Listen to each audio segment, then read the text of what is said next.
Bienvenue à tous. Selon les Nations Unies, des preuves irréfutables montrent que les accidents de la route mortels et non mortels peuvent être évités. Les pays qui ont progressé le plus en matière de sécurité routière y sont parvenus grâce à la participation de tous les secteurs concernés de la société, poursuit l'ONU. Et c'est la raison d'être d'une semaine mondiale des Nations Unies pour la sécurité routière.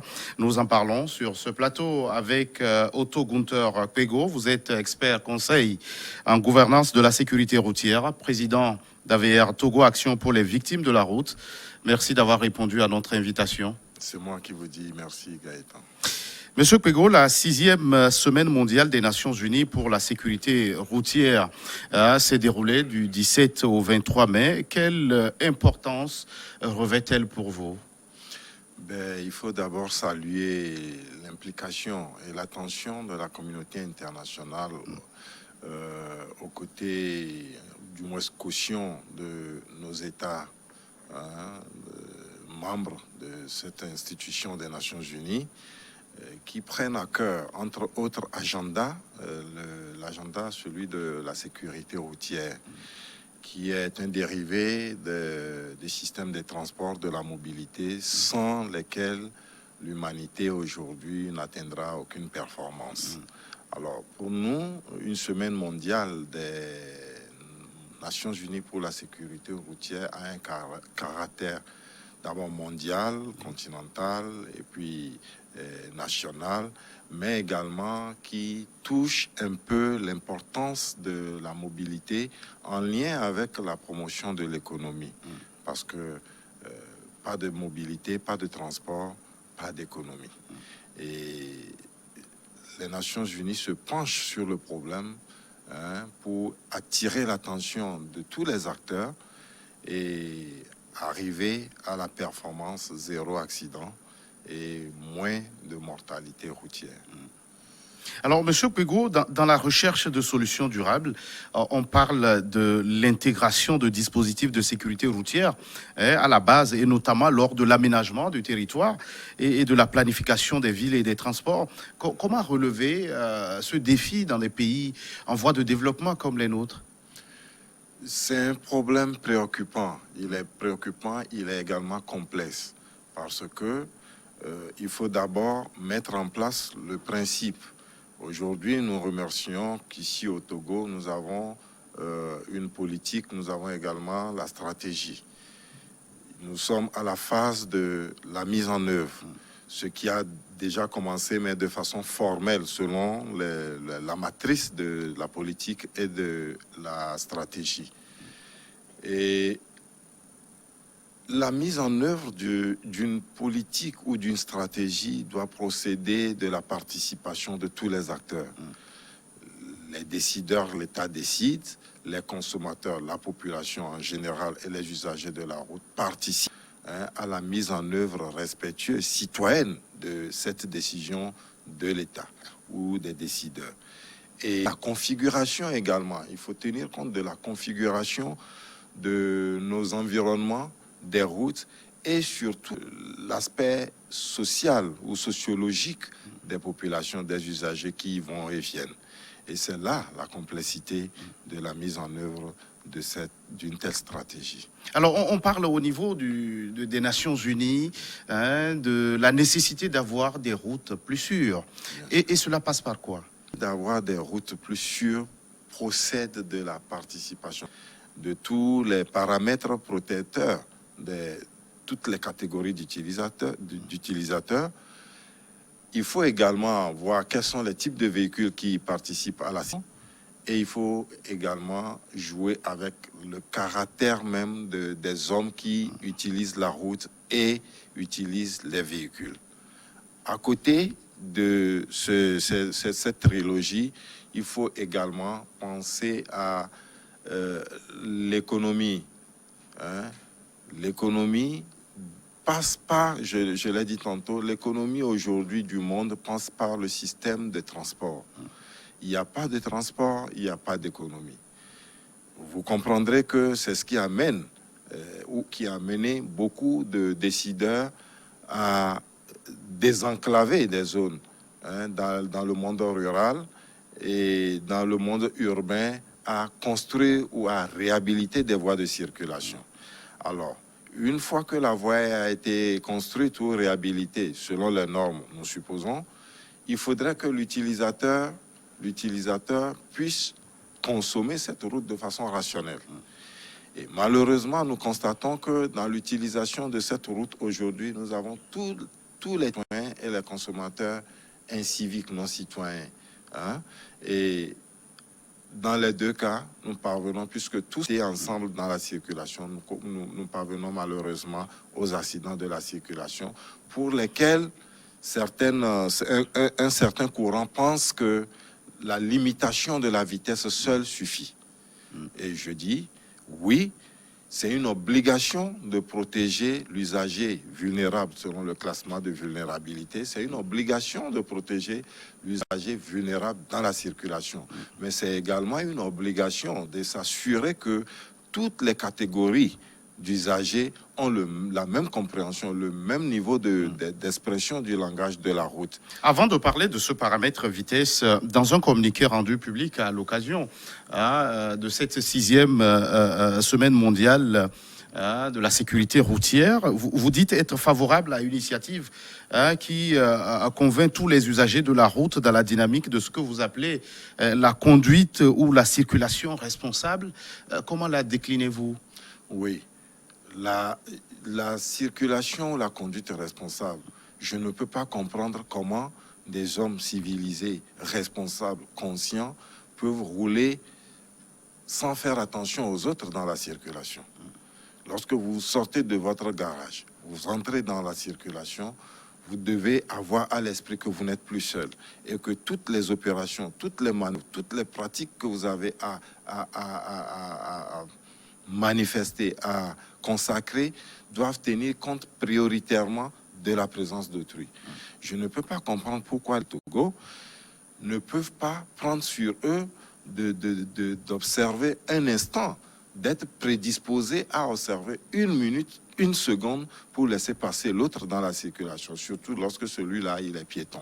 On ne laisse pas passer les véhicules, les piétons, on ne sera pas disposé à les... Et c'est ce qui se fait dans notre pays ou dans notre circulation. Alors, je pense que c'est une façon d'abêtir, une partie des usagers de la circulation que d'imposer une limitation de vitesse qui ne tienne pas compte de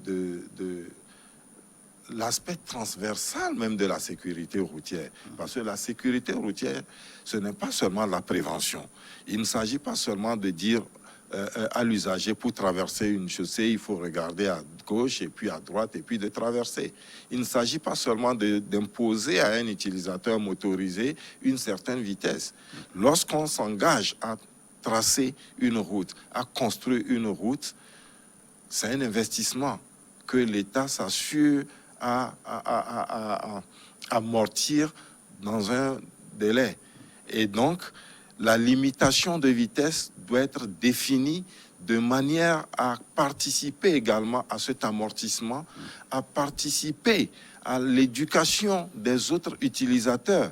Parce que, figurons-nous, nous avons de la signalisation ici dans notre circulation. Mais le gros problème de nos usagers, c'est de se soumettre.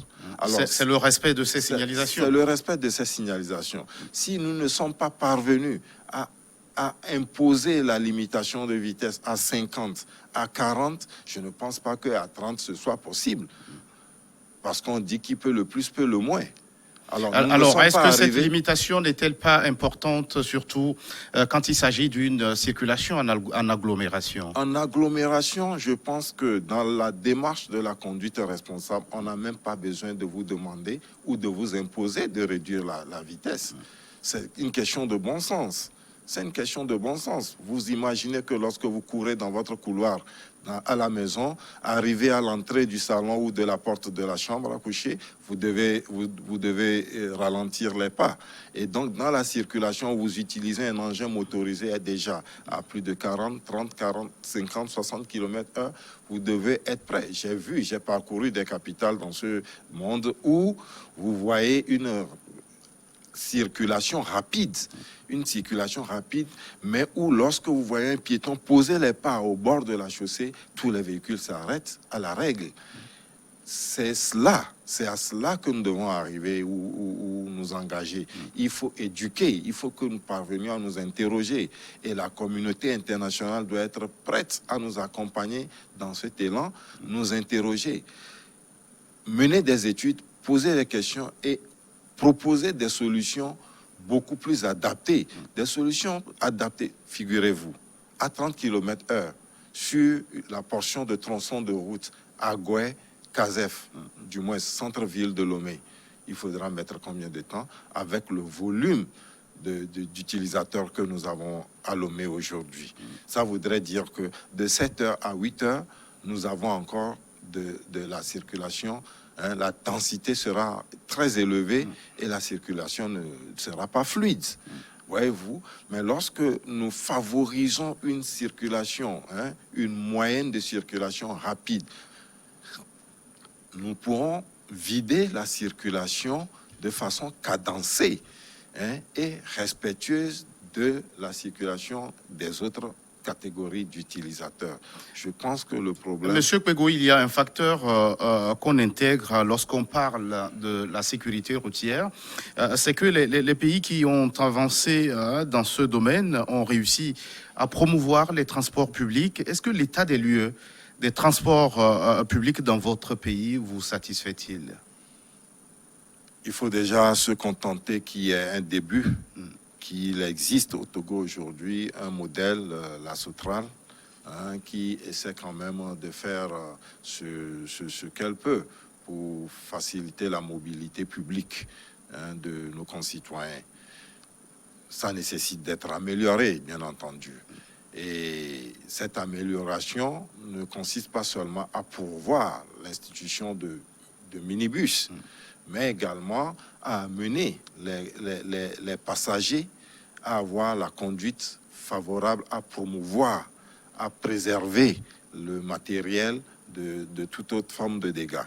Ensuite, il faut amener les usagers collatéraux de ce minibus à participer également, à savoir consommer. Chacun va et vient avec ou sans la présence de l'autre. Mais je dis que c'est déjà un pas d'avoir un système de transport public et il faut, dans la seconde étape, aller à son amélioration parce qu'on n'a jamais atteint, franchement, un seuil d'amélioration qui ne nécessite pas davantage d'amélioration.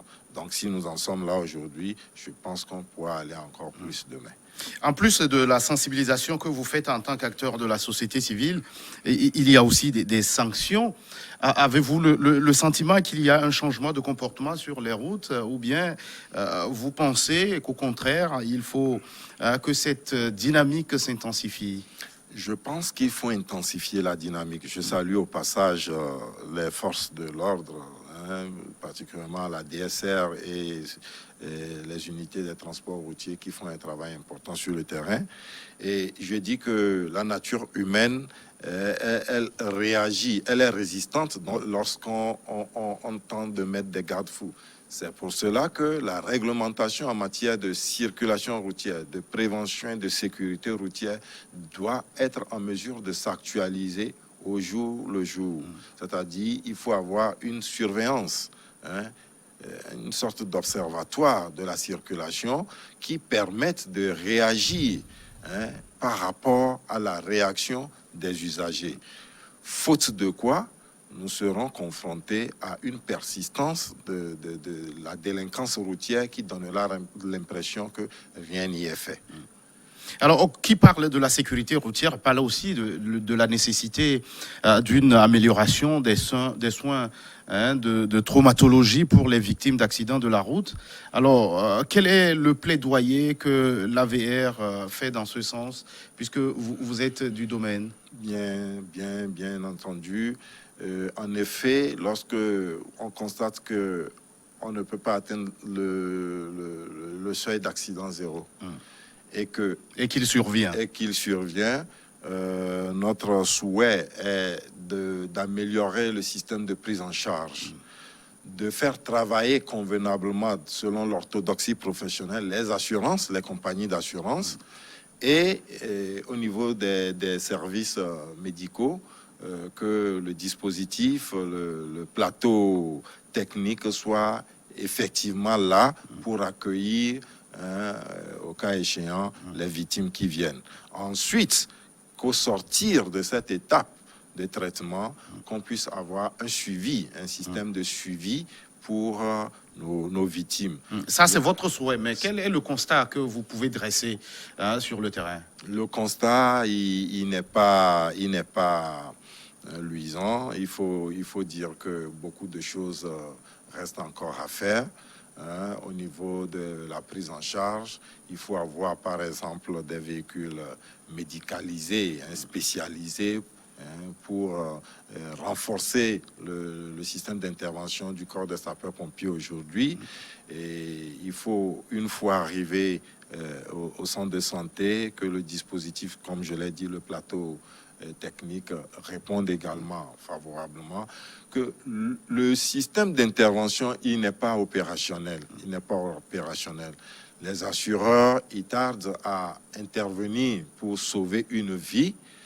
Nous ne disposons pas aujourd'hui de fonds de garantie automobile. Donc, lorsque vous avez un accident avec un véhicule qui s'est enfui ou qui n'est pas assuré du tout, figurez-vous, vous faites face à votre sort, à votre destin, à qui mieux, comme le dira l'autre.